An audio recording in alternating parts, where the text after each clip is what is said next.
Julianne Mars started her teaching career in 1986 and spent most of her years at Newport News Public Schools. She says she loved it and went on to become an assistant principal for nearly a decade. But that's when things drastically changed. I was kicked, spit on, hit, hair pulled, bruises on me when I would come home. Julianne says she was attacked by students as young as 6 years old, claiming the abuse went on daily for several years. And she says it became so unbearable, she retired in 2019, much sooner than she planned. And Julianne isn't alone. Several teachers I spoke with across Hampton Roads tell me they've also dealt with disturbing student behavior.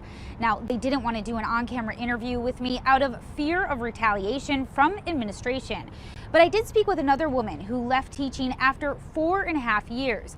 She says she was afraid to go into work every day, and one scary incident was the final straw. There was a kid who brought a knife for me. That's just how they act. Like they didn't like something you did or they didn't like the class. The former middle school math teacher, who asked me not to use her name, says violence in the classrooms happened so often it was almost normal. You can't even think about teaching in the curriculum because you're worried about just keeping the behavior under control.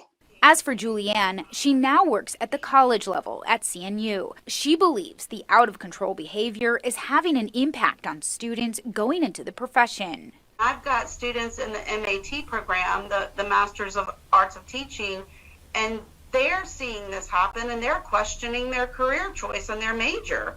Data from the Virginia Department of Education shows at the beginning of the 2021 school year, there were more than 570 teacher vacancies throughout Hampton Roads.